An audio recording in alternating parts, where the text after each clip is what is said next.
Hey y'all. I'm going to do a little video this morning about living in your van and living on Social Security and disability.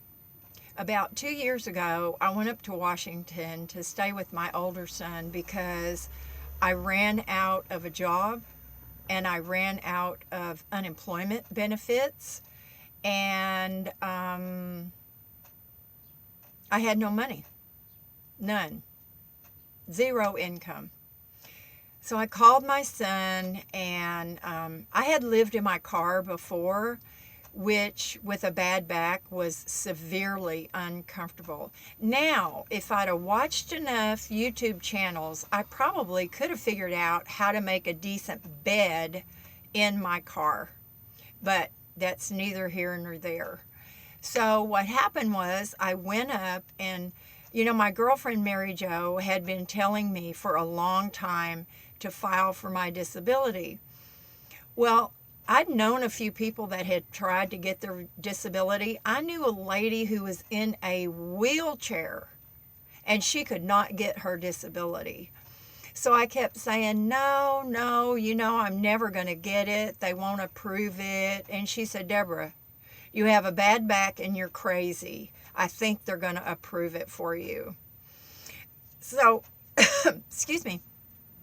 When I got up to Washington, I messed around for a month or two, and finally she convinced me to go ahead and apply for it. I mean, what did I have to lose anyway? I was sitting up there with no income. I was receiving food stamps so that I could buy my own food, which did make me feel better. I don't like getting food stamps, but I dislike even more having my child having to house and feed his mother. So I applied for my disability, and I got this letter in the mail because there was a website that said, do you need help getting your disability? And I thought, well, sure I do. So I filled out a little bit of paperwork, and then they sent me this letter that basically what it said was that if they were successful in helping me get my disability, they were going to take a percentage of it. And I was like, oh, hell no, I'm not doing that. So I called the Social Security office, the local one, and I explained to the lady there that I was trying to get my disability, but I went through this website, and she goes, oh, no. She goes, I'll handle this for you. She said, they just want to attach your disability, so let's not go there. So she basically took my application over the phone. It took us 2 days because she was busy with, other people and everything. And so then she sent me the paperwork so I could proofread it. And there were a few mistakes on the paperwork, so we corrected them. And she filed the paperwork for me, y'all. I never even went to the the Social Security office. Now, this is done through your local Social Security office, you guys. They have experts that will help you there. So if you think that you qualify for disability, do not hesitate. I could have gotten my disability a lot earlier if I had just filed for it. So I really, after I filed for it, I totally just put it out of my mind because I really did not think that I would get it. So about 6 months later, she called me back. And she said, Deborah, this is Mrs., and I forget her name, but she said, this is Mrs. something, and from the Social Security office. And I said, oh, hi. And I thought, here it is, she's calling me. At least she's calling me in person before I get the rejection letter to tell me that I did not qualify or I was not going to get the benefits. And she said, you got them. Just like that. Cheerful, upbeat, just, y'all, I just burst into tears, and I still get emotional, but she told me, yes, you got them. You should get your first check in your bank account in February. And the amount is going to be $1,100, and I think she said $25. $24.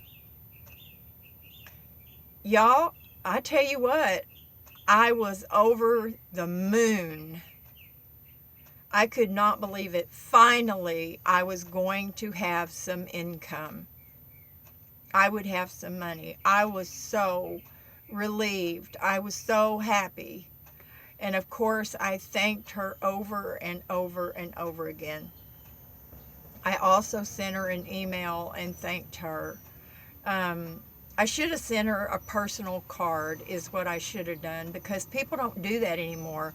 But you know that feeling when you open your mailbox and you actually have mail that's not junk mail or a bill? How fantastic that feels to get a card or a letter that's handwritten. It's amazing.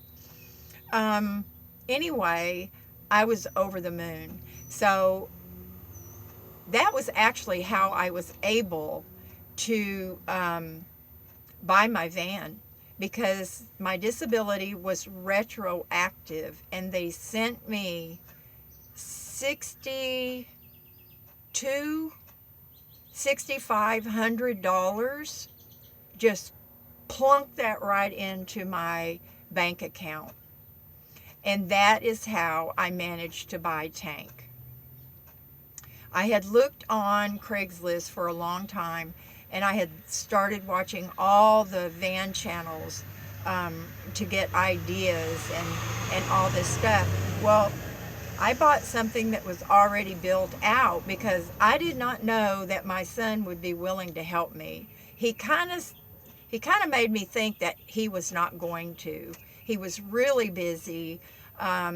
He was redoing a sailboat that he bought. And so I bought something that was already built out.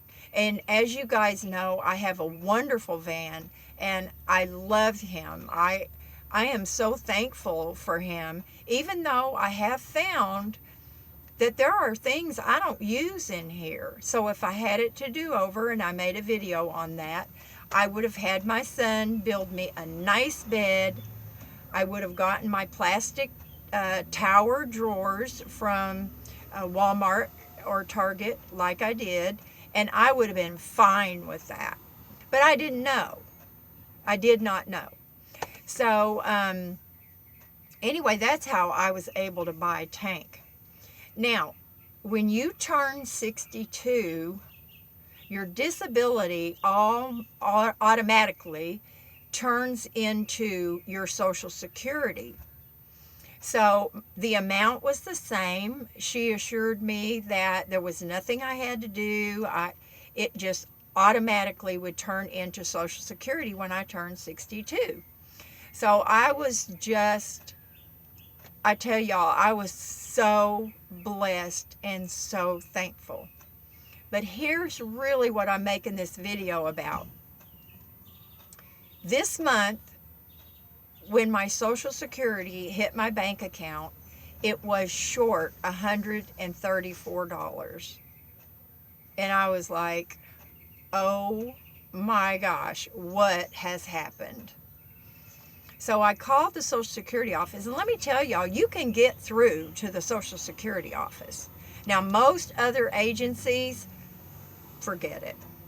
I'm trying to get through to the Medicare office, and for days they have not answered the phone. They have a message that says, I'm sorry, we can't answer the phone right now because of unusual amount of calls. Please try later. Click.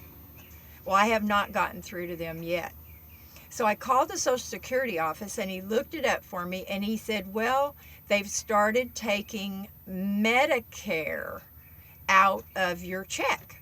It's $134 a month premium. And I said, wait a minute. I'm on Medi-Cal. I don't need Medicare.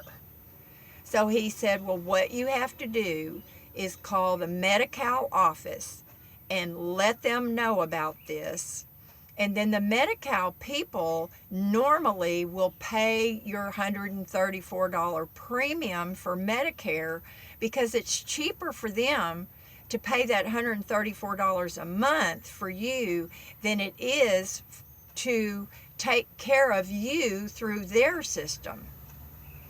So that's why I've been trying to get through to the Medi-Cal office, and I've been unsuccessful, you guys. So be aware that after you turn 62, they're going to try to make you get on Medicare, and that will reduce your Social Security benefits. Now, when you're living off $1,100 a month, it takes every penny of that. Even when you're in a van and you don't have rent to pay, y'all, it takes every penny of that. So be aware of that. Stay on top of that. Know what to do about it, okay? Because that $134 a month is a big chunk of money. That pays for Hazel's grooming and her insurance and groceries, some groceries. So that's mainly what this video is about. I want y'all to be prepared. And also, go for your disability. Go through the Social Security office that is local and ask to speak to their disability representative.